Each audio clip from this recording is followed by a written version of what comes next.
Another thing to think about is the fact that kitchen scrap gardening, if you're using just water, that requires consistent attention. You always want to make sure that your plants have access to sun.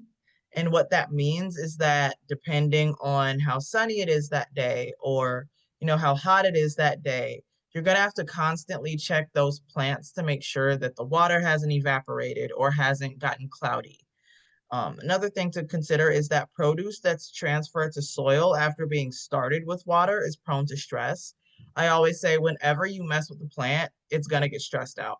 But that's especially true if you find that you are growing from cuttings and that cutting starts in water and you are moving it over to soil. So you definitely want to make sure that you're checking your soil quality and you are making sure that you are transferring to soil once it's actually ready. Another thing to consider is that kitchen scrap garden grown produce is a lot harder to sustain over time. You can go on to the next one, please.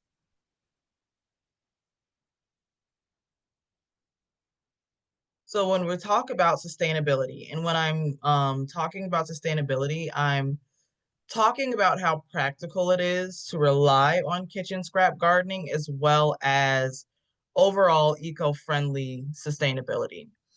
So the thing is, access to a consistent yield of produce requires cycling between harvesting multiple bundles or crops. So, like I said in the previous slides, you don't necessarily, if you're talking about green onion, for instance, want to rely on having a consistent supply of green onion off of one bundle that you purchase. Another thing is that plants that are regrowing from the base don't grow as vigorously as the plants that are in their matured stage that are growing from seed. So you might find that the plants or the crops that you're growing from your garden that's already, started from seed and soil is growing a lot faster than the kitchen scraps that you're trying to grow from the base. They're also not necessarily drought safe because you do have to consistently use water during required water changes. And that's another thing to consider when you are considering sustainability. So if you are in a situation or a place where, your water supply might be low, or for instance, I know a while back in Skokie, there was some sort of emergency where people had to boil their water before using it. If you were kitchen scrap gardening where you are having to consistently replace your water, that's a bit harder to deal with because at that point, I would honestly recommend going out and just buying bottled water, but that's an added cost that you're going to want to factor in. But you can increase sustainability if you combine it with other eco-friendly habits. And another thing to consider, and the biggest thing to consider, is that commercial farming practices can inadvertently make kitchen scrap gardening a bit harder, which leads to food waste if you're purchasing um, a lot of plants or a lot of produce with this method in mind. You can go on to the next one, please. So now I'm going to talk a bit more about that, the commercial farming aspect of kitchen scrap gardening. The thing to consider is that when you are growing from your garden, you are not necessarily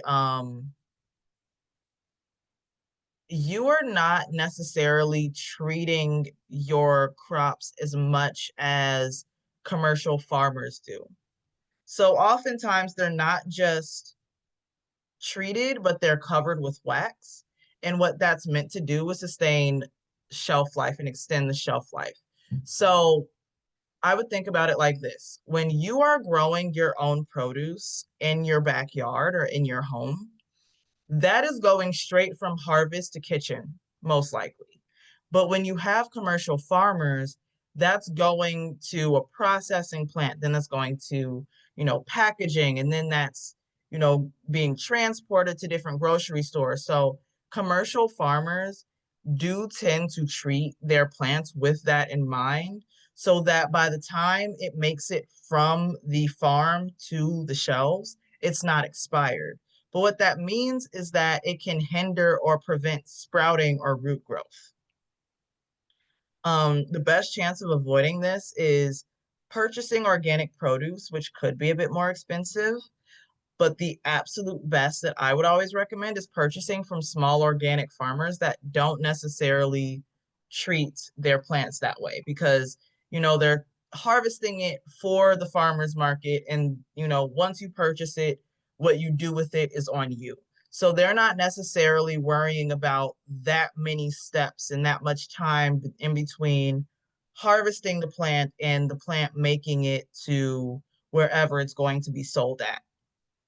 Another thing to consider is seed varieties, because commercial produce is grown from seeds that are sometimes hybrid or sterile, which means these seeds are meant to produce a high yield and be shelf stable. They're not necessarily um, chosen with regrowth in mind. So that being said, sometimes if you are kitchen scrap gardening from those seeds, the seeds themselves can be unreliable or have very weak growth, which is going to affect both yield and taste. We can go on to the next one, please.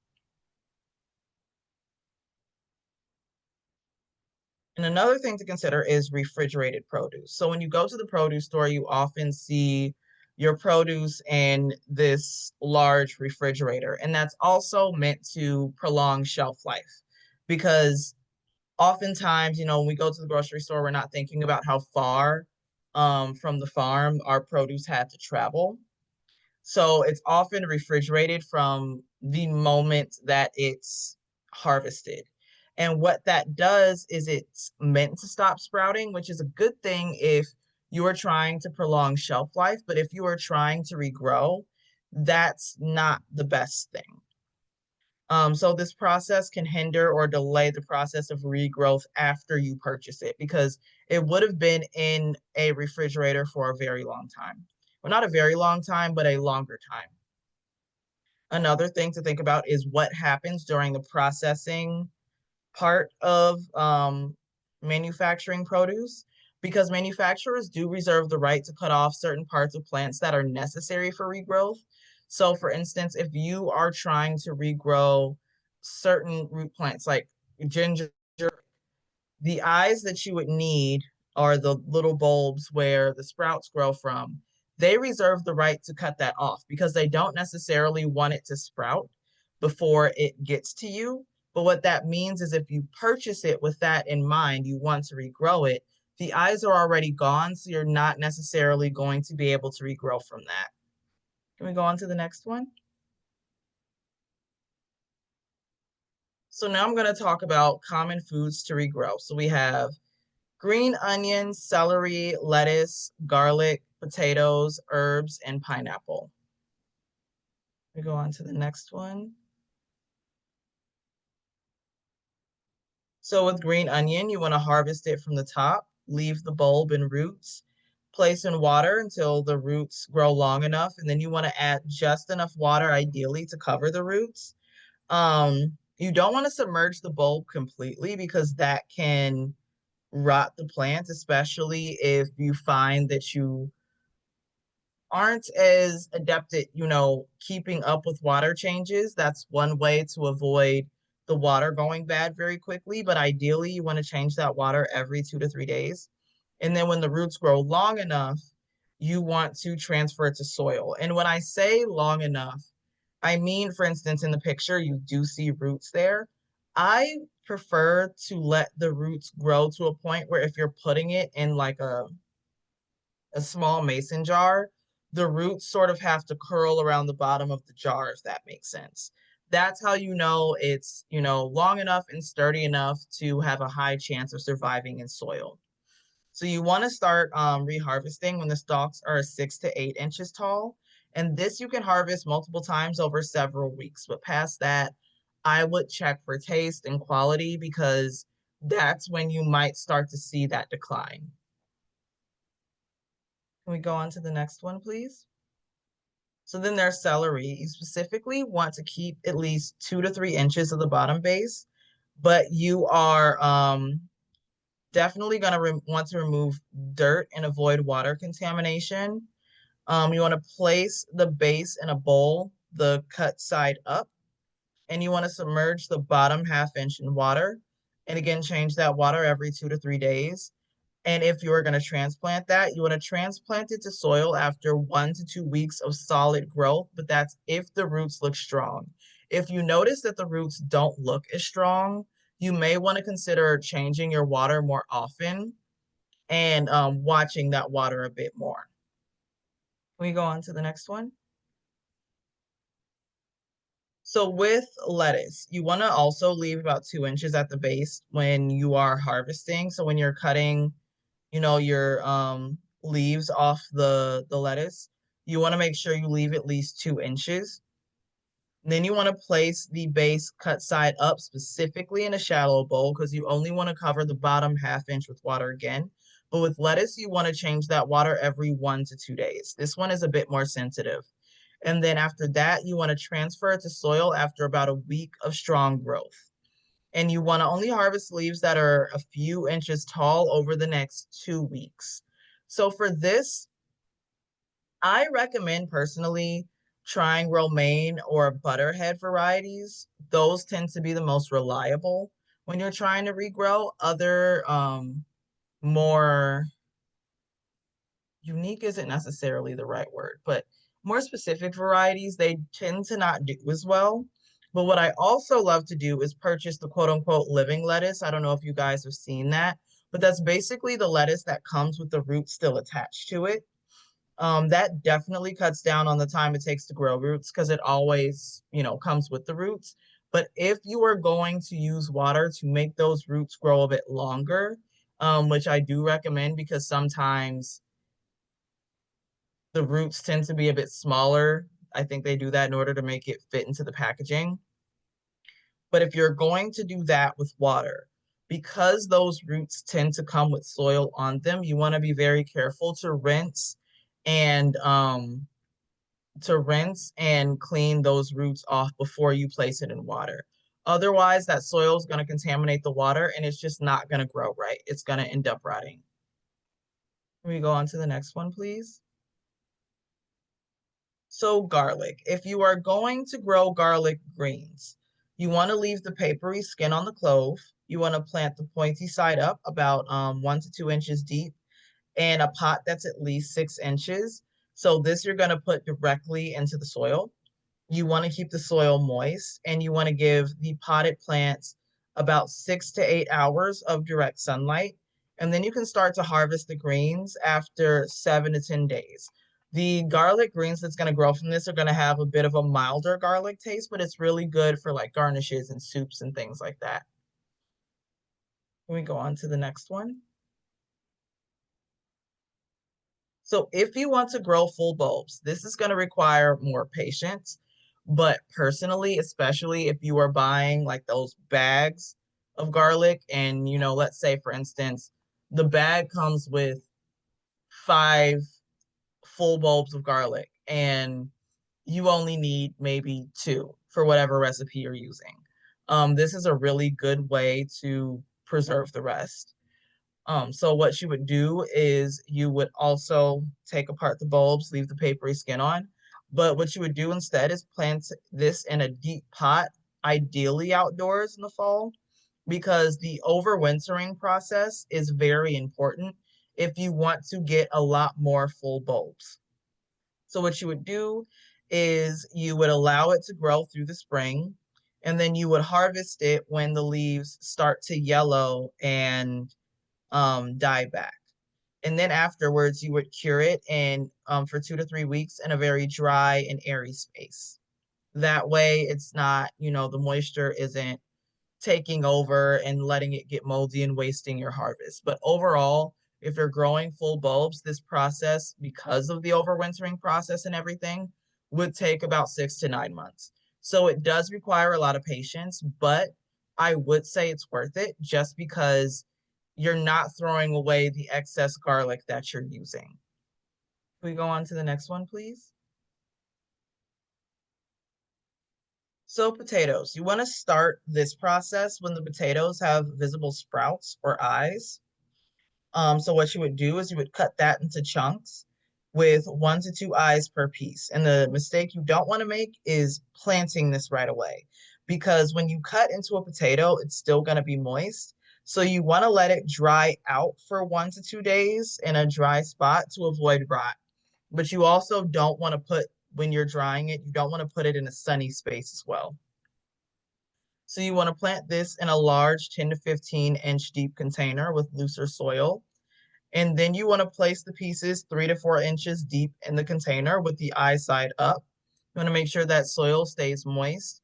And then eventually when it grows about 6 inches tall, you're going to see the base come up a bit. You want to add more soil to cover that base. So then you're going to harvest about 10 to 12 weeks after this step happens, when the leaves start to yellow and die as well. My tip is to grow it in a grow bag or a bucket with holes, because that saves a lot of space, but also ensures adequate drainage. So grow bags, they tend to be porous anyway. So any excess water, it's easy to drain. Um, when you get buckets, like you can even get buckets from the dollar store, but if you do that, you definitely want to make sure that you have a drill or something to drill holes in that bucket. Can we go on to the next one? So with herbs, overall, they tend to be about the same. You want to take 4 to 5 inch cuttings and root it in water. You want to change that water every 1 to 2 days, especially watch for cloudiness. And then when the roots are strong, you want to transfer that over to soil. I would suggest cutting any lower leaves that are either in the water or close to the water, just because you don't want those to fall over into the water, because that's going to make it cloudy and contaminate your water. Can we go on to the next one?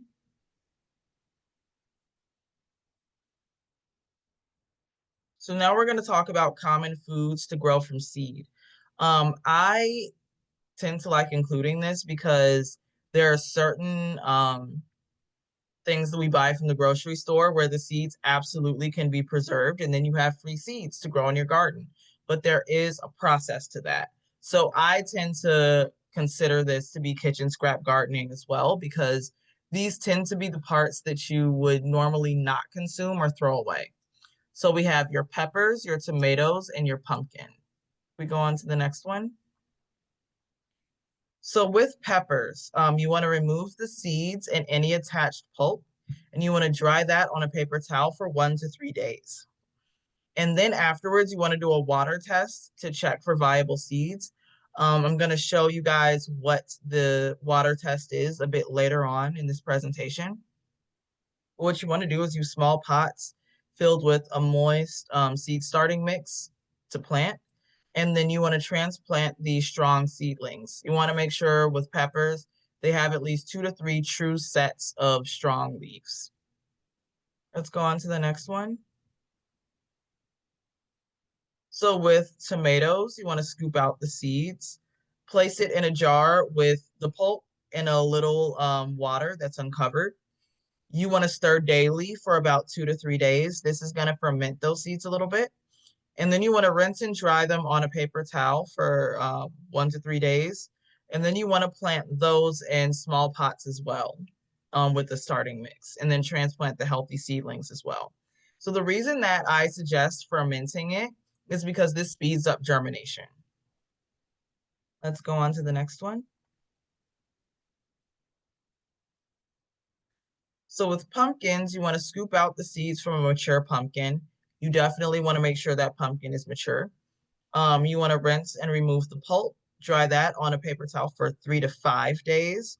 And then you want to make sure that when you are using seed starting mix to start these seeds, you want to be very careful with how you place it, because these require a bit more space. So you want to do 1 to 2 seeds per pot. And then you want to transplant the strong seedlings. Can we go on to the next one, please? So now I have a video attached here. Hopefully it plays. That's going to explain a bit more on what the water test is. If that is not playing, I can just go ahead and explain it. So what the water test is, you want to take your seeds, and this you're going to do at the drying, after you've done the drying process. So I know it kind of seems counterproductive to take something that's already moist, dry it, and then re-moisten it. But this actually makes sure that the seeds don't rot, or you don't plant the seeds, or you don't factor in the seeds that might not grow as well. Um, so what you're going to do is you're going to take your seeds, you're going to put them in water, and you're going to wait a few hours and then see what seeds float and what seeds sink to the bottom. The seeds that float are the seeds that are likely to not germinate. So you can go ahead, take those out. And depending on how much you're trying to plant, you can either re-dry them to save them for later because you know these seeds are good seeds, or you can go ahead and just go straight to planting them. Can we go on to the next slide, please? So composting with kitchen scraps. So I did have another video here. I can also just explain that as well. I personally love a good DIY compost bin. So the parts that you're gonna want to compost are going to be like the top. So you know how when you are, for instance, using a bell pepper, you cut around the top and you remove all those seeds. You can use the seeds to regrow your bell pepper, but then you're left with that top that people tend to not really cook with. So that could be broken down and added to a compost bin, a DIY compost bin that you can keep in your kitchen. I know personally when I was staying in India, my host mom kept a little compost bin in her kitchen so that as she cooked, she could just toss things in there, stir up the soil, and then use that to fertilize her plants. So you can use that with, your banana peels, your use tea leaves if you have, if you drink tea regularly, you can take and open the tea bags and then put that in your compost bin. Like I mentioned earlier, the tops of peppers that you don't normally use and things like that.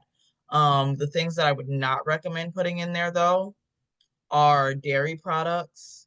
You can use eggshells, but you want to make sure that there isn't any actual egg left in that shell, but that does make a very good compost bin. We go on to the next one. Okay, it's time for discussion. One question we had from a couple participants was about growing garlic. Are you doing individual cloves or the whole bulb of garlic? Individual cloves. When you're regrowing, you're using individual cloves, and you want to make sure that those cloves are firm too. You don't want to wait until they're mushy or have started the decaying process. You want to make sure that they're nice and healthy, but you can regrow full bulbs of garlic from the individual cloves. Awesome. We had a question about sunlight. This participant has been putting microgreens in an east window, but just added grow lights yesterday, hoping to grow lettuce. They're really excited about it, and they're wondering how long should they keep the grow lights on each day. Mm, that's- Now that honestly is going, I think, to depend on what exactly kind of microgreens you're using, but overall, you can basically mimic the effects of summer sunlight. So I would say about 6 hours is about safe. The thing with microgreens, they're a lot less finicky as long as they're in the right draining pot, if that makes sense. You want to make sure that that pot is shallow so that it won't start to, grow fully, but it still has that drainage. So I'd say with that, it's not going to be as picky as some of your other plants are, especially because essentially microgreens, you're just harvesting them a bit earlier. And when you tend to see sunlight become a huge, huge problem, is at that seedling stage when you are trying to get it to grow and fruit and things like that, if that makes sense. There was one about compost. It says, I have a nice drum composter that we put kitchen scraps in, but we have a huge problem getting any browns because we don't bag the lawn or have any straw handy. We buy organic and don't want chemicals, so I don't want to buy hay or straw. Do you have any suggestions for adding brown materials to compost? I would suggest checking your backyard or just around your neighborhood, depending on the time of the year that it is. Compost bins love organic materials that you can just find, just laying around outside, especially in the fall. Um, Otherwise, I would honestly check with your local city or county, because sometimes they do give out like free compost that you can mix with the compost that you are already growing, and that'll sort of have the materials that you're looking for already in it. And that would be for free. What I tend to see though is while the compost itself is free, they do expect you to bring your own materials for transport. So just keep that in mind.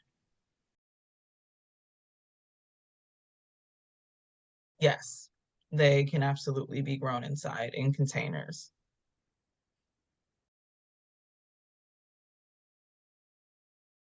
I would absolutely recommend drying them first. You can do that just by putting out some paper towels and then spreading them flat and then leaving them there in a dry spot for a few days. Um, I also, one of the reasons why I like the water test too is because from when you're regrowing from certain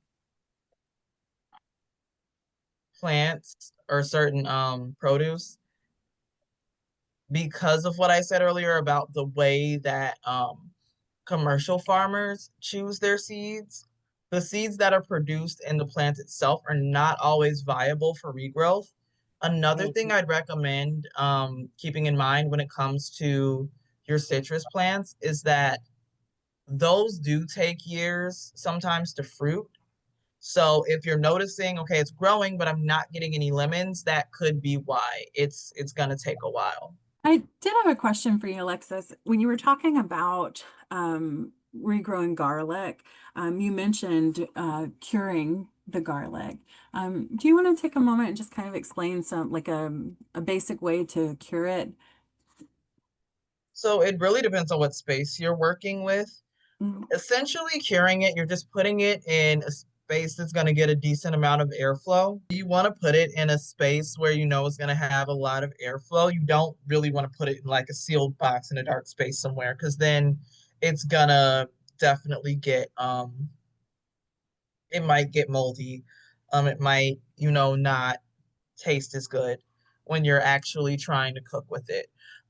So that's essentially all you're really doing is putting it somewhere where it can dry out a bit and prepare it for the cooking stage, especially since it's no longer in that soil where it can, live infinitely. So the way that I think about it is like putting your garlic in a spot where there's a lot of moisture and little airflow is basically like taking any kind of produce like lettuce and stuff, and instead of putting it in a refrigerator or keeping it in the soil, just putting it on a counter with the intention of putting it in a salad a few days later. The quality that you're going to get at that point is not going to be as good. Thank you, Alexis. Awesome. No problem. We have some questions in the chat about specific vegetables again. One is asking if you've ever tried to regrow bok choy, and the other is asking about harvesting celery. Like once you regrow it and plant it outside, what do you do? So bok choy, I know some people who have. They seem to have a lot more success with the larger varieties of bok choy versus the baby bok choy. Um, but I personally have never tried it. What was the second part of the question? I'm sorry. Oh yeah, there was a second question. I threw two at you at once. There was a second question about harvesting celery once you've like gotten it rooted and planted outside. Can you talk through the harvesting a little bit? So that part, I would suggest harvesting the outer stems and working your way in. As long as they're tall enough, they should be okay for harvesting. But again, you want to make sure that you're harvesting from the outside. With celery, unless you know you're making like a big pot of soup or something, when you know for sure that you're gonna use a lot at once, I wouldn't recommend just like taking a knife and cutting across the way that you would when you're initially making a salad or something like that. And that's also one of the reasons why I like, harvesting celery after it's transplanted and keeping it in the soil, because you are able to keep that for longer. As long as it's in the soil, um, throughout its life cycle, it's going to continue to grow. Thank you for sharing that. Yeah, I will say the people I know who did try it, they tried it like in the dead of summer, which, your greens, they tend to be cooler weather loving plants anyway. So I think that shade actually did help a lot. It also depends on what variety you're getting it from, because I find with like less common varieties, you're more likely to get I wouldn't even necessarily say organic produce, but produce that doesn't have the same inhibitors as others do. You do have to deal with the refrigeration, but the manufacturers who manufacture bok choy, the process and the selection of seeds and stuff is a bit different than growing your lettuce. But I also think that has to do a lot with where bok choy originates from and where they are sourcing their seeds from. I will say baby varieties of greens tend to be cheaper anyway, just because they have a shorter grow time. And you tend to also be charged with that grow time in mind.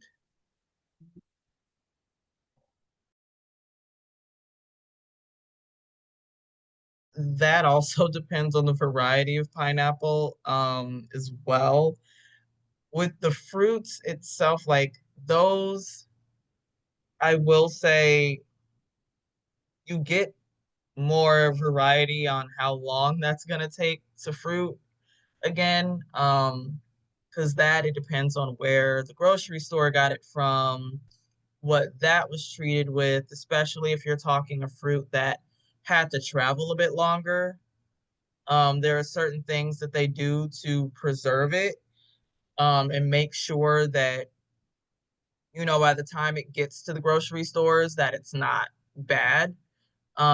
So that I wish I had a more like, I wish I could tell you like 1 year and then you're gonna have a bunch of pineapples, but there's really so many factors that go into that.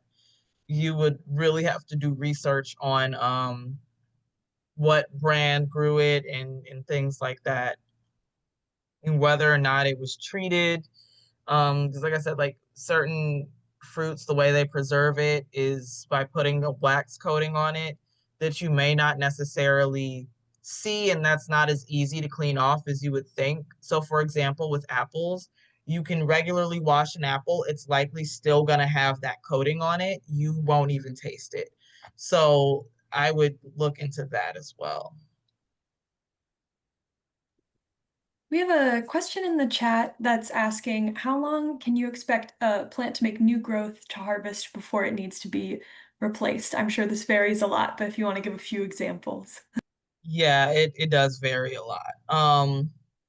So I would say for like green onions, for instance, you can do that for like several weeks.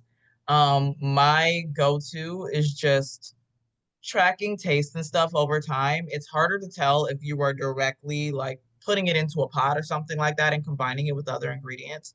What I like to do personally is see how it tastes when I first get it, see how it tastes when I first regrow it, and just every time I harvest, if it's going back to the green onion example, put a couple pieces in my mouth, chew it, see, okay, does this taste different than last time? Is it less flavorful than last time? And just sort of going from there, because also people have different personal preferences of how much decline is too much decline, if that makes sense. Some people, they're like, no, I want my onion, my, whatever. I want it to taste the way that it did when I first got it from the grocery store. Other people are like, hey, I'm putting this in a soup anyway. It's fine if it's a little less flavorful. So it's also up to personal preference as well. Yeah, and that sounds like something that you mentioned in the beginning about garden journaling. That sounds like something that would be helpful to kind of keep track of in that journal as well. Absolutely, absolutely. Because then you'd be able to know, okay, I bought this on this date. I have harvested it X amount of times. This is the brand I used, and I would especially notice the brand if you are kitchen scrap gardening, because the rate of decline and everything is going to be different depending on your brand. So I would keep that in mind as well. And there's another question that just came in the chat about basil becoming peppery over time. Sometimes it does, depending on the variety.